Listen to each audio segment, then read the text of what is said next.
Think about it. Yeah. Always gambling away whatever you have, trying to double your money, quadruple your money, an easy way out, and then you end up losing, and then you just have to work harder. They love that. And alcohol, it makes you forget about all your problems, and they want you to forget about all your problems because they don't want you thinking about them because then you might do something about it. That's why they Exactly love right. Yeah. alcoholism so much. Keeps you complacent. Yeah. Yeah. Hey, let me just do this intro real quick, and then we can keep talking. For sure. Yeah. All right, welcome everybody back to another episode of Old Punks Never Die. They just moved to the back. A biography of Paul Cripple of Reagan Youth. Hey, Paul, how's it going? I'm doing good. I'm glad to be here. Right on. So we were just talking before we started about the sort of the Russian Revolution and Emma Goldman's disillusionment with it. And how it sort of influenced the Americans. I mean, the French Revolution most definitely influenced the Russian Revolution, but Sure. I believe the Russians and their agitation at what was going on, I think a lot of Eastern Europeans coming over to America brought that kind of mindset. And Leon, I can't say his last name, the one that killed Harding. Oh. I believe it was Harding. Who was the one that Teddy Roosevelt replaced? Was it Harding? Not sure. Not sure. I forgot what that president's name was, but the assassin, after they caught him, they didn't just kill him. They put all these chemicals so his body would dissolve so they could never be a shrine to where he died. So no one could go and, give their final respects to this person. That's how terrified they were of this man. And let's face it, if he did not kill that president, Teddy Roosevelt would have never made a square deal between the striking miners and the railroad the railroad oligarchs. Cartel. Yeah, and you know what? He was able to squash that in favor of the striking miners. You know what I mean? You were talking about McKinley again. And the people that owned the coal mine said Americans were going to freeze because they're going to lock up their coal mines so no one would get coal. And when Teddy Roosevelt heard this, when he was like sitting in on their negotiations, after they were done, he turned over to the coal barons and he told them, stupid. That's what he said to them, that you guys are really stupid for the way. And then he said, people in America are not going to freeze because I'm going to send the U.S. Army in to gather up all the coal that's needed for this extra cold winter we have coming up. And there's nothing you're going to do about it because I have an army behind me. Now, either end the strike or see what happens. So they didn't want to mess with Teddy Roosevelt because he wasn't no FDR. And so they gave the coal miners a better deal than they were asking for. And no one froze their little tushies off that winter. And it was all because Teddy Roosevelt got involved in the negotiations between the coal miners and the coal barons. And that was the only instance ever in American history where a United States president threatened to sick the U.S. Army on rich people and not poor. I don't know if you notice what's going on with colleges, but they're sending in cops that look like military to like tase and I mean, innocent college kids doing a peaceful protest, and they send in what is looking like the National Guard. It's going to be like Kent University all over again, with like 4 dead students and 9 injured, because they have to send the National Guard. And let's face it, the National Guard is only interested in one thing: killing, because that's what they give them. They give them guns. They're not there to help out fellow Americans. There's a lot of people making that comparison to Kent State. It's getting bad on campuses. Yes, it's getting terrible on campuses. And it just shows you how the world is perceiving this conflict.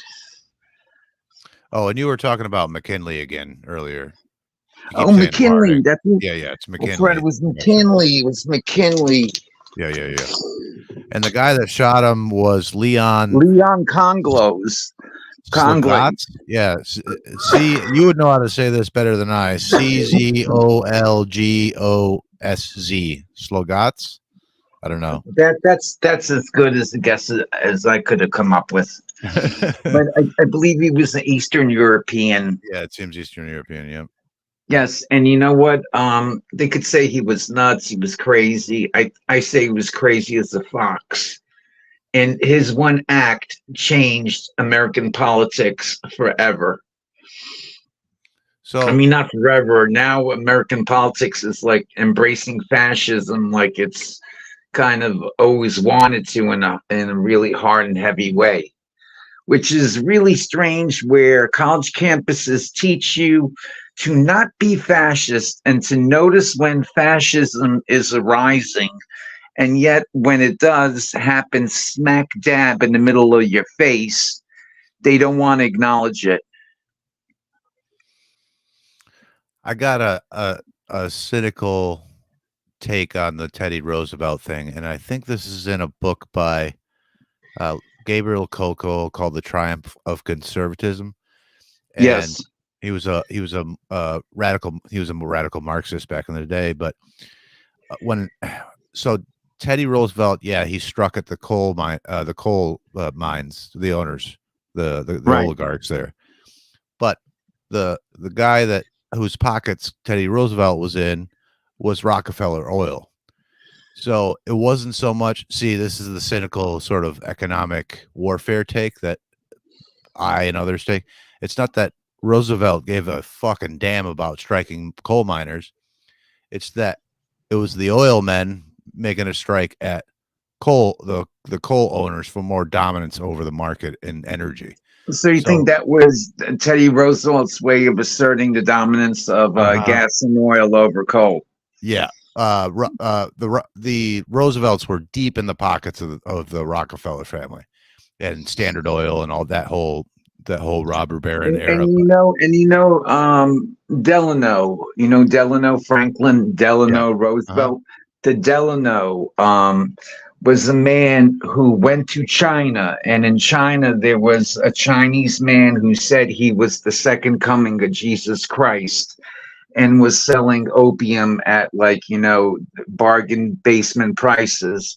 So Delano said, this is a great business opportunity for me to go sell some drugs that people get addicted to mad quickly and will have to keep buying more and more from you. And after he made a shit ton of money by fucking drug dealing, what does he do? He marries into the Roosevelt family. And the Roosevelt family is happy to get him because he has the money. And he's happy to be with the Roosevelt family because they offer some sort of prestige. I mean, the uncle, whatever, was the cousin Teddy was president. And now a lot of those old WASP families, that we think about, the blue bloods of America, they all made their money selling opium in like the 1800s. Yes, so and listen, the daughters of the American Revolution, they didn't just come and steal Native Americans' land. They did a lot more. They spread out their wings as far as they could. And you know what? I think the way they look at it is that this world somehow is a white Anglo-Saxon Protestant world, and I just don't see it as that. I mean, there's a lot to this planet. There's a lot to this planet. And a lot of this planet does have nothing, absolutely nothing to do with Western ways and Western ideas. And I know what you're going to say. What about Western technology that's changed so many things? Technology is always, on the rise. Who invented the drones?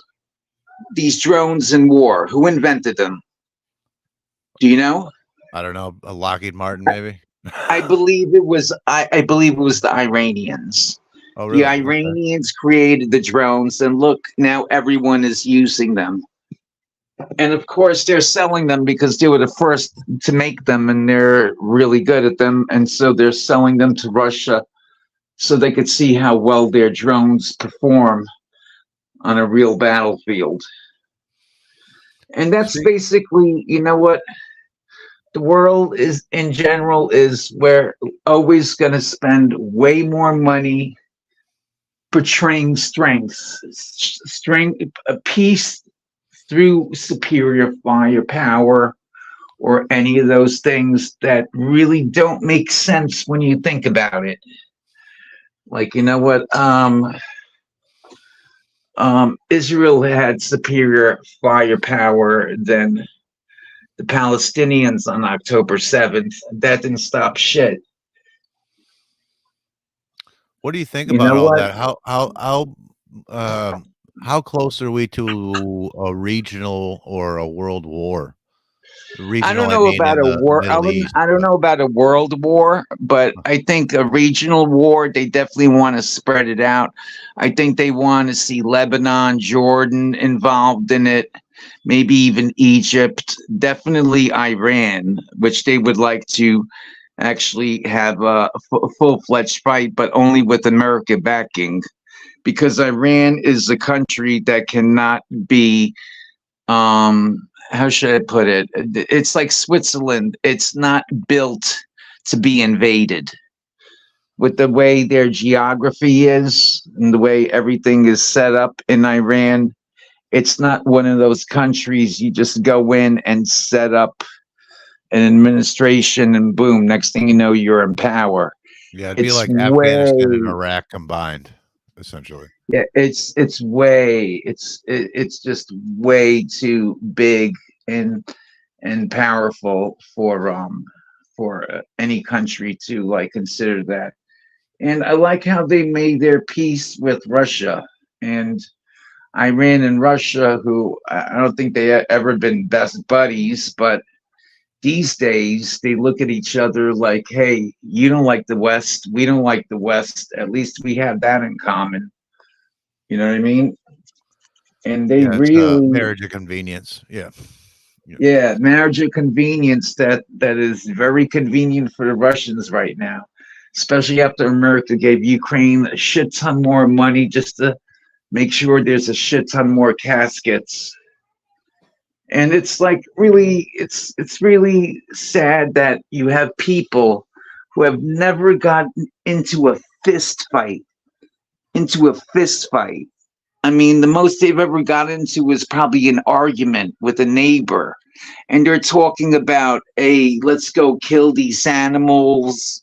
They're nothing but terrorists. I mean, they're talking some really tough guy shit, but they don't know shit about war, about, you know what, someone pointing a gun at you and you pointing a gun right back at them. You know what I mean? And like I said, some of these people haven't even had a fist fight in their life, and they're acting like they're all tough and crazy about this war. And it's really sad. And instead of just looking at it for what it is, like, I can't believe this shit is still going down after what happened on October 7th. It's like a second grader punches a fifth grader, and the fifth grader then beats up the second grader so bad he ends up in the hospital. Does The that rest of make the sense? second grade. Yeah. I mean, Right, does right. that make sense? Does that make sense as a response? Because that's the response the United States is giving the Israelis the go ahead to do. And it's really awful. One And plus every side other I see in all country in this, the United Nations is against them. Every yeah. other country, and I mean, Israel has never, ever, ever listened to one thing the United Nations had to say concerning Palestine. Not one. Like, give Well, them their the own U.S. has freedom. veto power, and that's the end of it. I mean, the UN and NATO is essentially just an arm of the U.S. government. You know what I mean? It's Yes, yeah, definitely. yeah, That's all it is. And I mean, listen, we started NATO as a response to the Soviet Union and its Eastern Bloc. The Eastern Bloc does not exist anymore, but yet NATO is growing. And then NATO wants to open up shop right next door to Russia. That's like saying, hey, listen, we're going to open up a nice communist country called Cuba, right next, like just 100 miles away from Florida. yeah. You don't have a The problem U.S. with that. threatened And to you, nuke Moscow over that. I know. And that's what they're basically doing to Moscow by Right. taking over this big chunk of land bigger than Germany that separates Russia from the rest of Europe. And they want to make sure that it's under the American, the European, the Westerns, it has to abide by Western Hegemony. rules. Yeah. Yeah. And it's just like, you know what? They're not feeling it. They're not feeling going along with America. And I know Putin asked Clinton if he could have Russia join NATO. And Putin said you should have seen Clinton's face when I asked him that.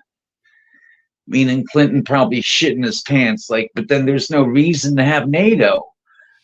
If Russia joins NATO, then there's no reason to have NATO.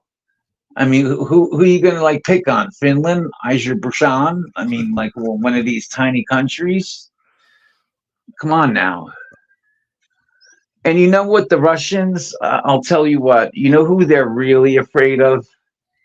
Do you know who the Russians are really, really afraid of? Japanese? I don't know. The German? Chinese. The Oh, okay. Chinese. Sure. The Chinese are very powerful. The Chinese are expanding. Chinese are on their side right now, but who knows?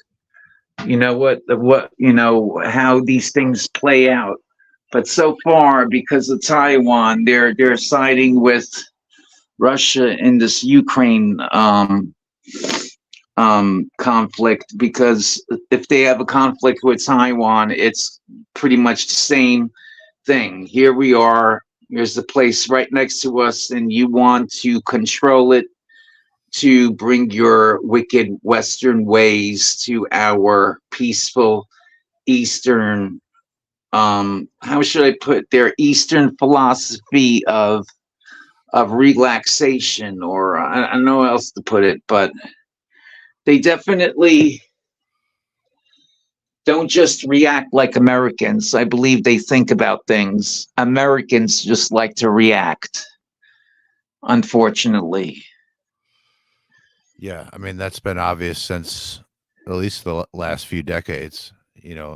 Just America seems to act out of emotion and reacts and just starts, bombing and killing people to appease their own ego. And then whenever they show a cop kill somebody because they have a pair of scissors or something, they look so foolish standing there with a picture of scissors and they're dressed up in military gear. So it's like you guys have military gear, you've been taught all these techniques, yet 5 or 10 of you guys couldn't jump on one guy with scissors. You had to shoot him. You couldn't have used any of your special forces tactics that were taught to you, like like how to remove a lethal weapon out of someone's hands in 5 seconds or less. No, they don't want to learn that because they just want to take out their guns and go, get him, boys, and just Yeah, shoot up the place. it's a lot of that. It's A a lot of lot that. of it. And you know what? Whenever a cop kills somebody, they get what do you call advancement? They definitely move up in the ranks because that's what they want. They want people who are not afraid to shoot to kill. Whether it's right or wrong, it doesn't matter. They just want someone who's not going to be bound by their conscience about doing the right thing or not. You got to do whatever your boss tells you to do. And this is something that people all over the world are saying to themselves, why should I go and kill somebody that I don't know just because someone I don't know told me to go kill this guy I don't know? Why? You know, what is the point of all that? I And think you're yet, seeing that because the military can't. The recruitment numbers are way, way, way down. So oh yeah, nobody's going. Nobody's. I don't. I think less and less people are buying into this shit show anymore. they don't offer them nothing. Yeah. Listen, in the old days, when armies went out pillaging and looting, they actually got something for their efforts. Now, imagine if you join the U.S. Army and you're sent to Iraq and they give you ExxonMobil stock along with your pay for protecting ExxonMobil Yeah. At least give me product. stock in the company I'm fighting for. Yeah, exactly. Yeah. That would make sense. But like you never hear that conversation. And I'll tell you another thing you never hear a conversation about. When Trump was president, there was no war, but he said he wanted to start a trade war with China. And he said some wars are good, trade wars are good, and we're going to have a trade war with China. China heard this, and China started their own war. It's called a biological war. They have a Wuhan Institute of coronavirus. You know what I mean? They could Yep. easily just let that shit slip. And never once did I hear in the news the Chinese have attacked us biologically. They just like, oh, this just happens. It's a once in 100 year. Yeah, you're forgetting about AIDS, huh? Once in 100 years. It's You not think they? once in 100 years. This is something that they did because Trump wanted to start a trade war, and then you didn't hear about that again. How come no news outlets called him on it? How come no news outlets were asking the Pentagon? So, what do you think happened with this biological thing that's happening all around the world after Trump swore he'd have a trade war with China? You know what I mean? It's like we're not informed like that. Half of Virginia was burnt down by poor people, actually by white people who were indentured servants, which is a fancy way to say, hey, I'm a slave, or black guys who were slaves. And they drove, I think, Walter Raleigh all the way to the coast, destroyed. And this is when Virginia still had West Virginia, and they burnt half of Virginia down. Indentured servants and black slaves. All right. They're able to do that. They never, ever want to teach that, even though that is history, even though that did happen in America. It is our history. We're never going to be taught it because it shows that poor people can work together and beat the shit out of some stupid rich fuck because we got the numbers.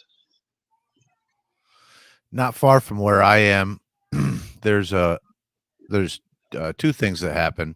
One, they were trying to take this widow's house, and the entire county held down the whole sheriff's department, held them to the ground, and wouldn't let them seize this lady's house because she owed, I don't know if she owed the insurance company or back taxes or what. And then not far from, I'm in Appalachia, I'm down here in Tennessee, so it's old coal country also. They got that same spirit.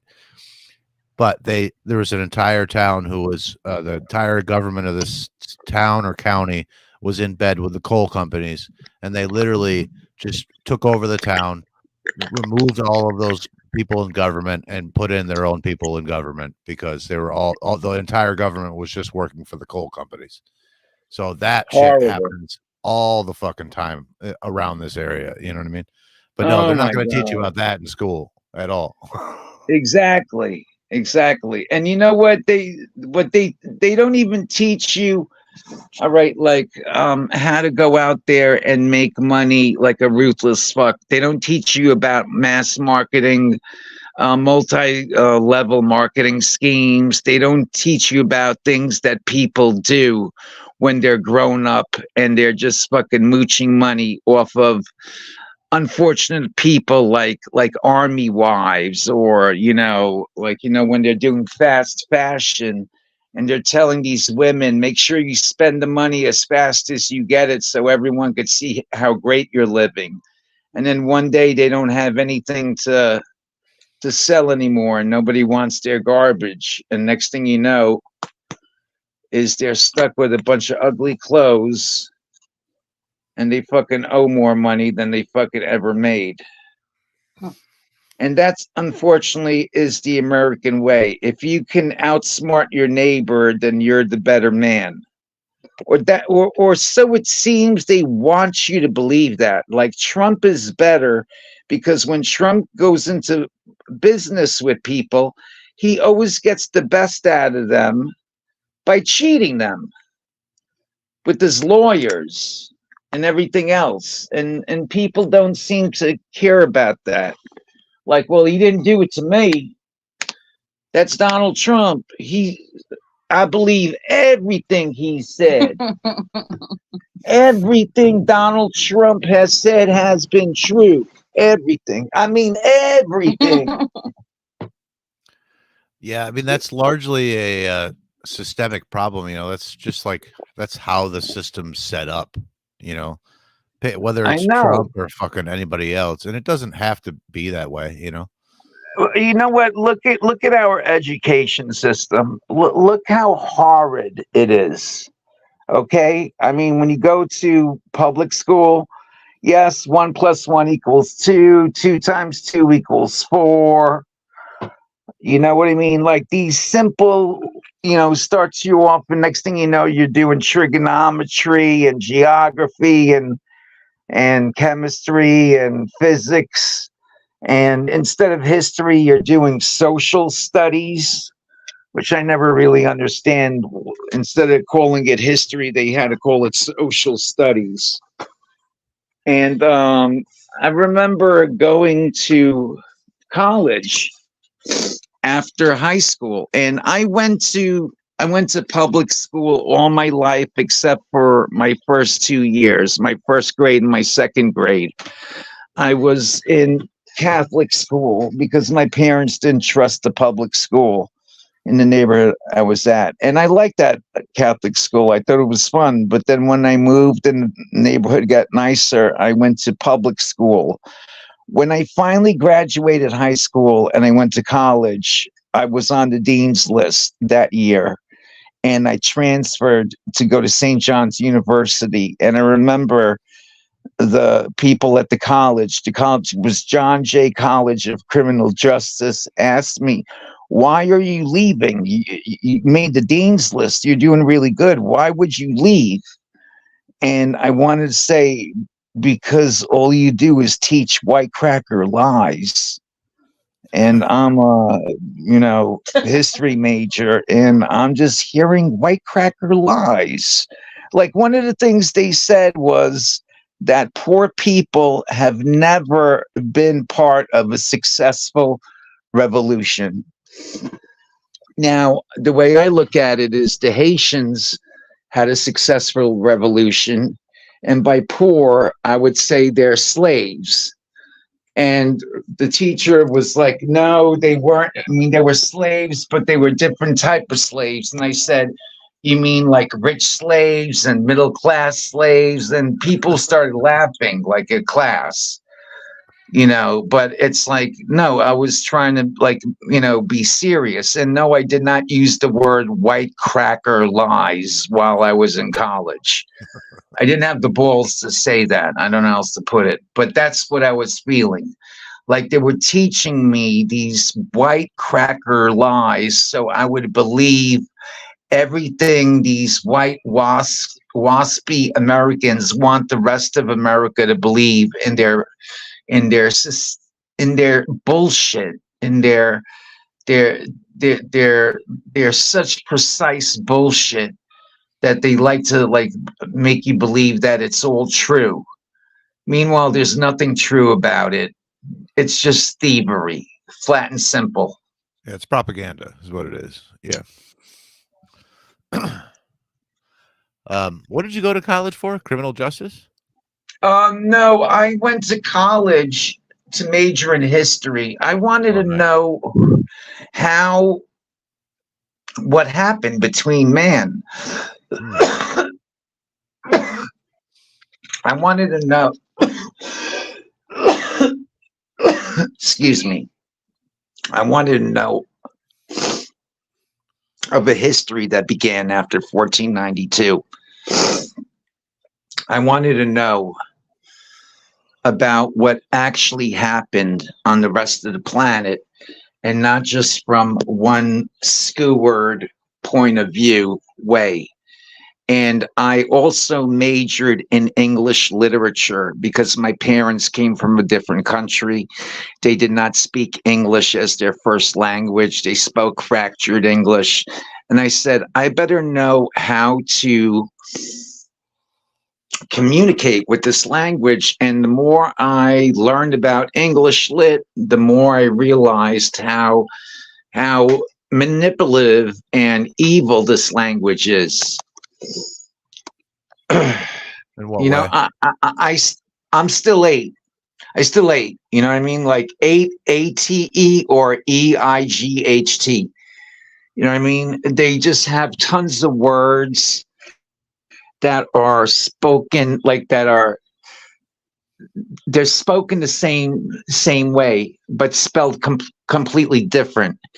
Even something as simple as 8, ATE equals EIGHT.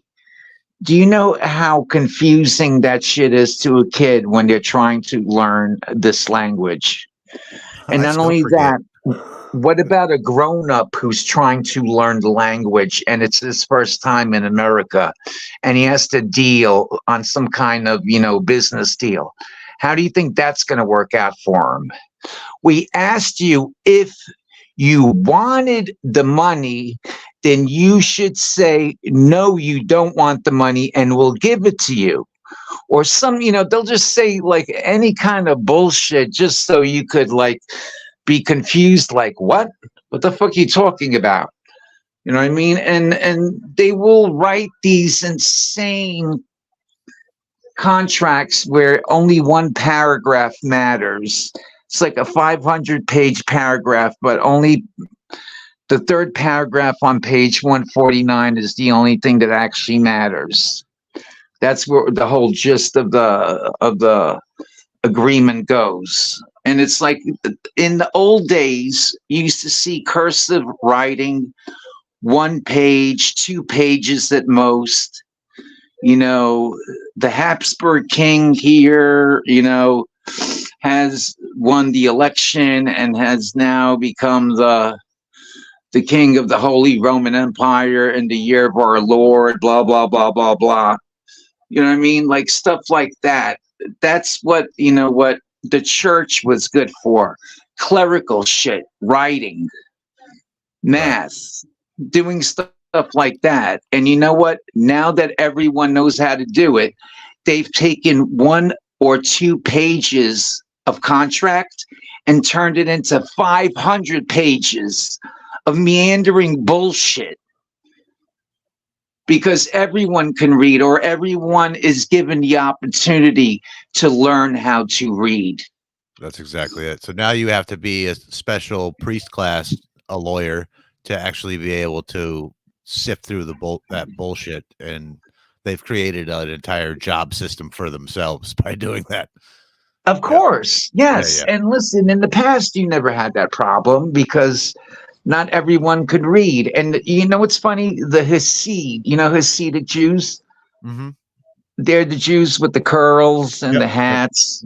yep. Well, they came out. They came out about they started. They were founded in the 1700s in the Black Sea, part of Upper Crimea, not in the peninsula, but they were definitely there, on the Crimea.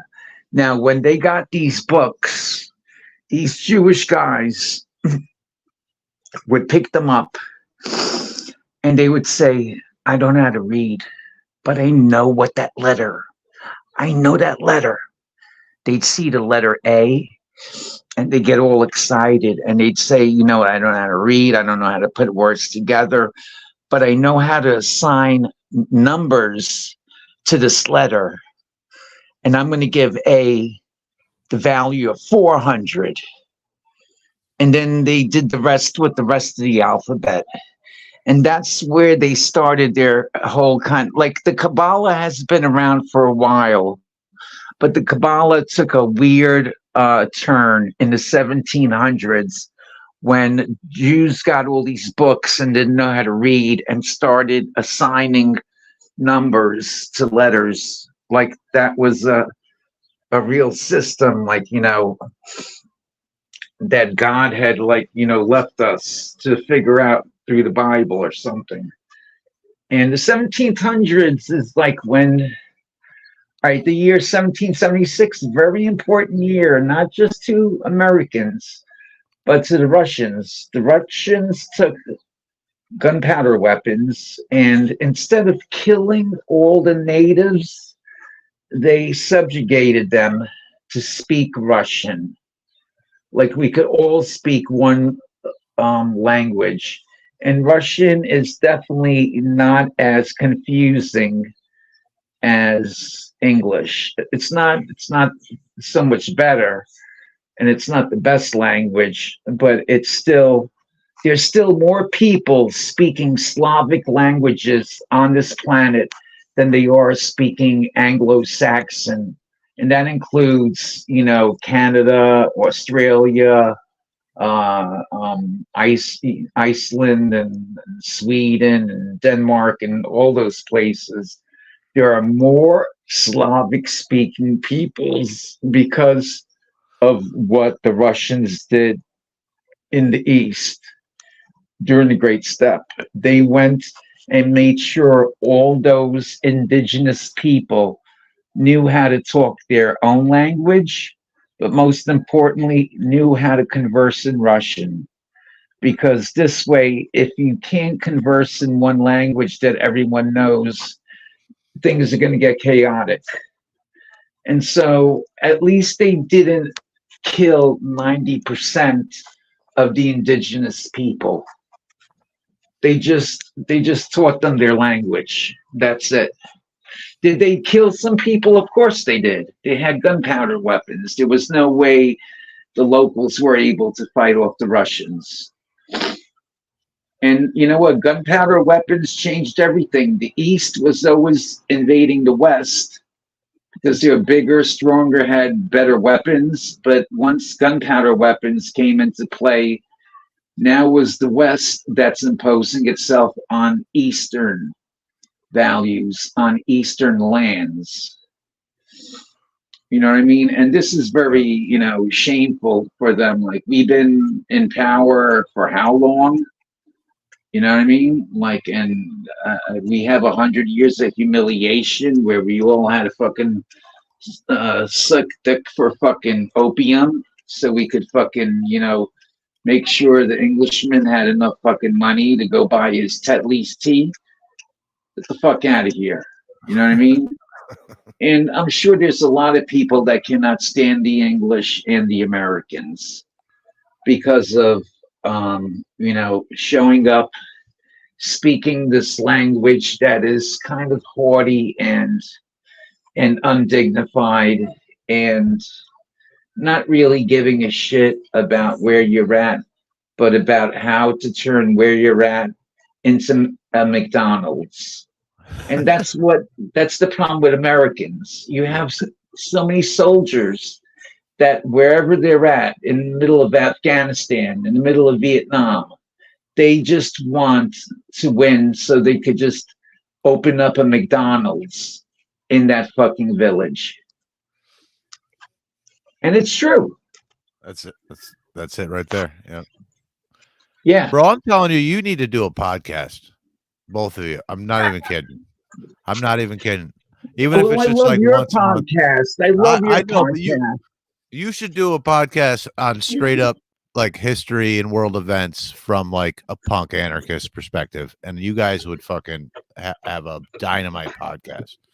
That sounds like a good idea. I think I might consider it. I mean, yeah, even if you just do it like once a month or twice a month or something, I think a lot of people would fucking find that awesome.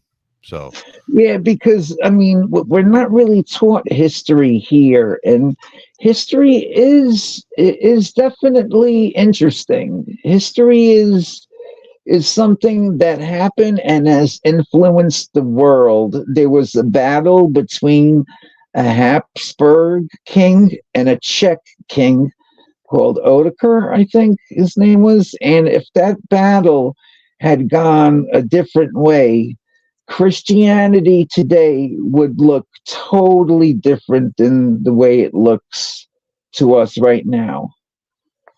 And that's because of a battle like that was fought 900 years ago. And yes, those things matter. And trust me, you know how they say wars never end? The Czechs haven't forgotten. When they did a census there, they asked them what religion they were. 70% said atheist because they were just totally turned off by what the Germans did to Christianity after that battle. And when the Habsburg king defeated the Czech king, he threw a spear through his face, and then he approached him with the much feared bollock knife and removed his testicles. And this was no way to treat a very successful and respected king of the Czechs. And they haven't forgotten that disrespect. They haven't forgotten it. And and it doesn't matter if it was 900 years. It's in their history books. They learn about it. And the Czechs have always been known as the best fighters the Slavs have ever had. The first Slavic people, Slav is where you get the word slave from. They were the original chattel slaves that the Vikings used to sell out of Crimea. So the Slavs, this slave class, the first people to fight off their masters and win their independence were the Czechs. So all the other Slavic people look up to them like, oh, you're the first ones. During World War II, where the Allies just gave Germany the Czech Republic, and you know what, just said, all right, and this is it, and now we're going to have peace, which obviously didn't happen. The Czechs assassinated one of the top Nazi hierarchy, Richard Heydrich. He was just as important as Himmler or Goebbels or Goering. He was that important, and the Czechs blew his brains out. It was said that he went and he tried on the old Czech king's crown on his head to see what it felt like. And they told him that anyone who wears that crown will die a violent death. And he was like, that's just some superstitious bullshit. but then he died a violent death because the Czechs don't fuck around when it comes to fighting. Jesus. I do remember hearing that one. I remember hearing that story that guy got assassinated, but they killed a lot of Czechs afterwards. I'm not sure if it was worth it, killing one guy and then having like thousands die after because of that assassination, but it was still a formidable achievement, going and killing one of the top Nazi officials in the early 30s when they took over the Sudetenland in Czech Republic.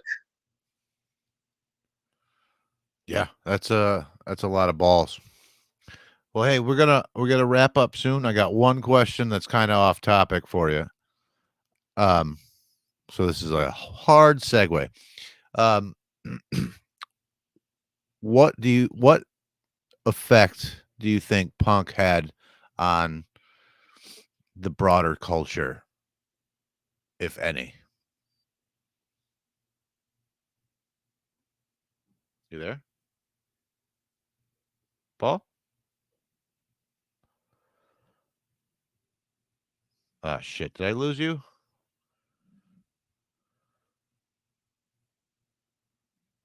Paul?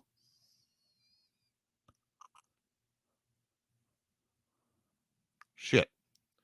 Well, we lost Paul, folks.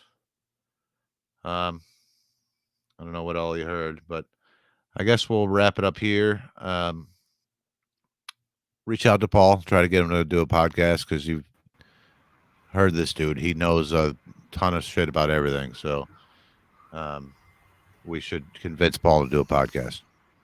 But I'm going to wrap it here, and we'll do this again here real soon. All right, peace. All right, I'll call that. You can kill it. Penguin? Penguin?